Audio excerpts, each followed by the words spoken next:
आप सभी का आज के सेशन में बहुत बहुत स्वागत है। और जैसा कि यदि आप सीरीज़ से जुड़े हुए हैं तो आपको पता है कि हम लोग इस सीरीज़ में सुपर टेट की आगामी परीक्षा को ध्यान में रख करके कुछ डिस्कशन कर रहे हैं। और डिस्कशन का जो बेस है वो हमारी पूर्व की परीक्षाओं के क्वेश्चनों को ध्यान में रखते हुए या उन्हीं को आधार बना के डिस्कशन कर रहे हैं।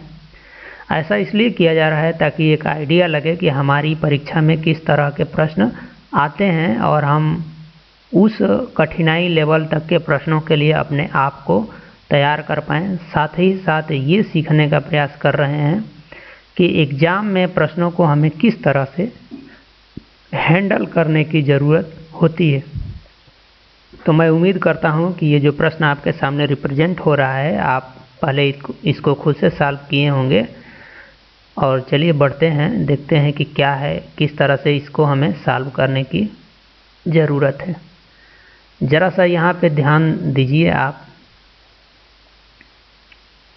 कि यहाँ पे क्या कह रहा है। पहले तो कहा है, एक बात और स्पष्ट कर दूँ कि जब भी आप प्रश्न को पढ़ें तो दो दृष्टिकोण बना के पढ़िए कि क्या दिया हुआ है, क्या वो दिया हुआ क्या मतलब है, कंडीशन क्या है और पूछ क्या रहा है। ये बहुत ज़रूरी है। जैसे मैं इसके तहत अगर पढ़ना चाहूँ तो कहूँ 3 संख्याओं का योग। जैसे ही आप यहाँ से यहाँ तक पढ़ें तो समझ लीजिए कि ये पहली कंडीशन है, 98 दिया हुआ है। फिर कहा है कि यदि पहली और दूसरी के बीच का अनुपात 2 संबंधे 3, तो ये दूसरी कंडीशन हो गई। ये दिया हुआ है और फिर क्या कह रहा है कि तथा दूसरी और तीसरी के बीच का अनुपात 5 संबंधे 8 है। ये 3 कंडीशन है। एक कंडीशन यहाँ है, एक कंडीशन ये है और आपकी तीसरी कंडीशन ये है। अब देखिए पूछ रहा है, यहाँ पे आस्किंग पॉइंट ये है कि दूसरी संख्या ज्ञात कीजिए, यानी कि यहाँ पे पूछ रहा है, ये कोई कंडीशन नहीं है। ठीक, मैं उम्मीद करता हूँ कि आपको ये सारी बातें समझ में आ रही होगी। एक तो तरीका यह है कि आप इन कंडीशन की सहायता से क्या करें, पूरा इक्वेशन बनाएं और उन इक्वेशन को सॉल्व करते हुए आगे बढ़ें और फिर आपका प्रश्न का उत्तर मिल जाएगा। और एक जो स्मार्ट तरीका है, यदि आप बहुत बेहतरीन अंडरस्टैंडिंग रखते हैं तो ये सब करने की कोई ज़रूरत नहीं है। चलिए मैं दिखाता हूँ आपको कि किस तरह से इसको करना है। देखिए हमसे क्या पूछ रहा है, इसको ध्यान में रखिएगा। पूछ रहा है कि दूसरी संख्या ज्ञात कीजिए। ठीक, अब दूसरी संख्या ज्ञात कीजिए तो यही अगर पूछ रहा है तो ऑप्शन में या तो संख्या ये दूसरी होगी, या तो ये दूसरी होगी, या तो ये दूसरी होगी, या तो ये दूसरी होगी। इन्हीं चारों में से तो कोई एक होगा इसका आंसर, और जो आंसर होगा वही दूसरी संख्या होगी। अब हमें समझना है कि तो दूसरी संख्या का जो रूप है वो कैसा होगा, क्या कुछ लूप होल्स हैं पर इस प्रश्न में कि नहीं है। तो मैं कहूँगा कि बिल्कुल, देखिए आप पहले कंडीशन से कोई लूप होल्स नहीं निकाल पा रहे हैं, लेकिन मैं कहता हूँ कि देखिए आपको दूसरी कंडीशन से लूप होल्स मिलेंगे। क्या मिलेंगे, यहाँ पे कहा है पहली संख्या और दूसरी।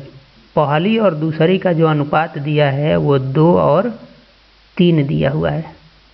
क्या मतलब आप समझते हैं कि यहाँ पे जो दूसरी संख्या होगी वो 3 का मल्टीपल होगी। वो 3 का क्या होगी, मल्टीपल होगी। अनुपात का ये मतलब है, अगर अनुपात की आप अंडरस्टैंडिंग रखते हैं तो दूसरी जो संख्या होगी वो 3 का क्या होगी, मल्टीपल होगी। मल्टीपल का क्या मतलब है कि या तो वो 3 होगी, 6 होगी, मतलब वो 3 से कट जाने वाली होगी। ठीक है, वो 3 से क्या हो जाने वाली होगी, विभाजित होने वाली होगी। ऑप्शन पे जब आप आते हैं तो आप देखिए ज़रा, क्या ये 3 से विभाजित होगा, तो ये नहीं होगा, तो ये ऑप्शन नहीं हो सकता है। ये भी 3 से विभाजित नहीं होगा, नहीं होगा, ये भी नहीं विभाजित होगा। और हमें सिर्फ ऐसा एक ही आंसर ऑप्शन मिलता है, इसका सही होना इसकी मजबूरी है। ठीक, आप कहेंगे कि हम इसको कैसे मान लेंगे कि ये वाला ऑप्शन सही होगा। जी बिल्कुल, आपके लिए यहाँ पे दुविधा तो होगी, लेकिन समझिए जब आप ये इस तरह की स्किल डेवलप कर पाने में सक्षम होंगे तो आपको एक झटके में ये आंसर मिलेगा। ठीक, और क्यों मिलेगा? क्योंकि ये कह रहा है कि दूसरी का जो रूप होगा वो इसी के मल्टीपल के रूप का होगा। एक और चीज़ आप यहाँ से देख सकते हैं, फिर क्या यहाँ पे आके अगर आप देखना चाहें ये तीसरी कंडीशन की सहायता से भी जा सकते हैं। यहाँ पे कहा है दूसरी और तीसरी के बीच का अनुपात, यानी कि ये दूसरी की वैल्यू मान सकते हैं 5 के रूप की होगी और तीसरी आपकी किसकी 8 की। तो हमें दूसरी का 5 के रूप में, तो 5 के मल्टीपल के रूप में तो सभी हैं, तो इस कंडीशन से कुछ ज़्यादा फ़ायदा नहीं हो रहा है, लेकिन ये वाली जो कंडीशन है ये हमें फ़ायदा दे रही है। ठीक, यदि आपको अभी भी संतुष्टि नहीं है तो चलिए इन प्रश्न को करके देखते हैं कि कैसे इस प्रश्नों को करना होगा। हमको 3 संख्याएं दी हुई हैं, तीनों का योग दिया हुआ है। मान लीजिए कि एक संख्या A है, दूसरी संख्या B है और तीसरी संख्या आपकी C है। तीनों को जोड़ा है तो क्या कहा है 98 दिया है। अब यहाँ पे करिए ज़रा कि आपको दिया है A संबंधे B, A संबंधे B, इसका अनुपात क्या दिया है 2 संबंधे 3, और फिर आपको ये दिया हुआ है B संबंधे C, यानी देखिए यहाँ पे दूसरी और तीसरी के बीच का अनुपात ये दिया हुआ है।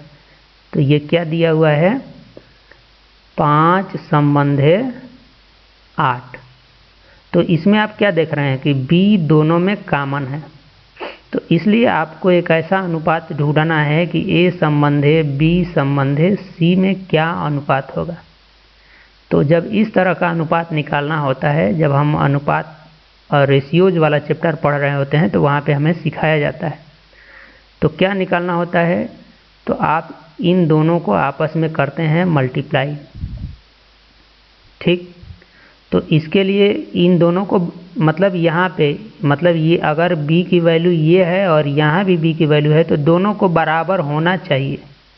भाई B की वैल्यू B का जो मान है वो दोनों के लिए तो बराबर ही होना चाहिए, तो इसको बराबर करने की कोशिश करते हैं। तो ये बराबर कब होगा, ये बराबर कब ही होगा, तो इसमें इस वाले में आप 5 से गुणा कर दीजिए और इस वाले में आप किससे गुणा कर दीजिए 3 से गुणा कर दीजिए, तो ये 15 और ये भी 15।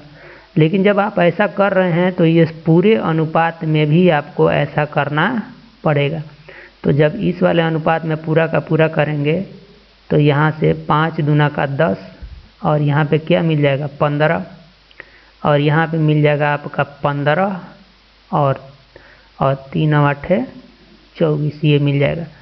ठीक, तो अब ये यहाँ से चूँकि अब B की वैल्यू सेम हो गई, तो B की वैल्यू सेम हो गई तो आप इसको लिख सकते हैं A संबंधे B संबंधे C इज इक्वल टू 10 संबंधे 15 संबंधे 24, ये लिख सकते हैं। ठीक, तो जब आपको ये मिल गया तो आगे बढ़िए यहाँ पे।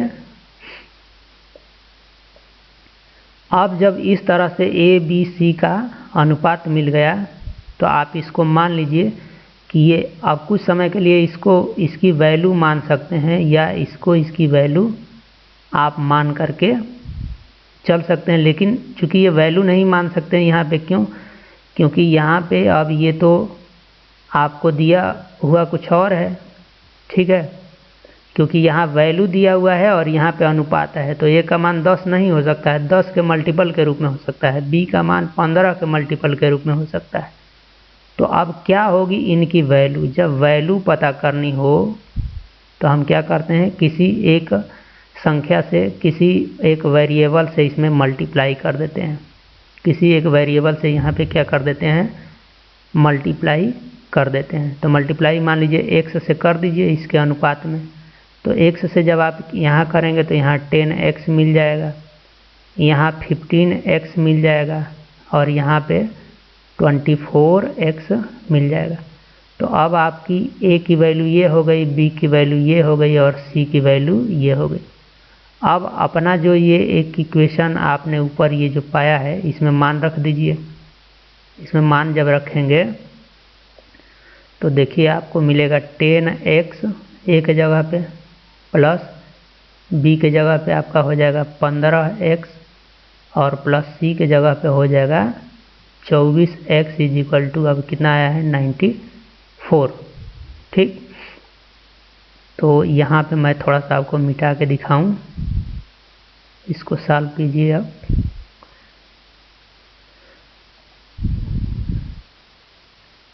अब ज़रा आप यहाँ इसको सॉल्व करेंगे तो जोड़ दीजिए 15 और 10 25 और ये 25 में क्या जोड़ देंगे 24, तो कितना हो जाएगा 24 जोड़ देंगे 25 में तो 49। ठीक है, तो 49 और x इज इक्वल टू क्या मिल जाएगा 98। तो चूँकि x आपका वेरिएबल था निकालिए, तो ये आके इधर आपका 98 divided by 49 is equal to 2। तो x का मान 2 मिल गया और आपसे ये पूछ रहा है दूसरी संख्या, और दूसरी संख्या क्या है b है, दूसरी संख्या b है और b की वैल्यू आपने क्या निकाला है 15x। ठीक, तो x के जगह पे आप यहाँ पे क्या रख दीजिए 2, तो 15 गुणे 2 बराबर क्या मिल जाएगा 30। ठीक है, तो इस तरह से आप देख पा रहे हैं कि आपका इतना सॉल्व करने के बाद आंसर क्या आ रहा है 30। ठीक, मैं उम्मीद करता हूँ कि आपको ये डिस्कशन समझ में आया होगा और आपको यह भी समझने की ज़रूरत है कि हमको प्रश्न में जो आए हुए लूप होल्स हैं उनका अपने एग्ज़ाम समय में किस तरह से यूटिलाइजेशन करें। जैसा कि मैंने इस प्रश्न को पहले ऑप्शन की मदद से करने की कोशिश की और आपने देखा है कि बहुत जल्दी से उसका आंसर हम प्राप्त भी कर पाए और हल करने के बाद भी हमें यही आंसर मिल रहा है। मैं उम्मीद करता हूं कि इस डिस्कशन से आपको बहुत कुछ सीखने को मिला होगा। जुड़े रहिए हमारे साथ और जैसे जैसे ये सीरीज आगे बढ़ेगी आपको बहुत कुछ सीखने को मिलेगा। मिलते हैं अगले सेशन में। धन्यवाद।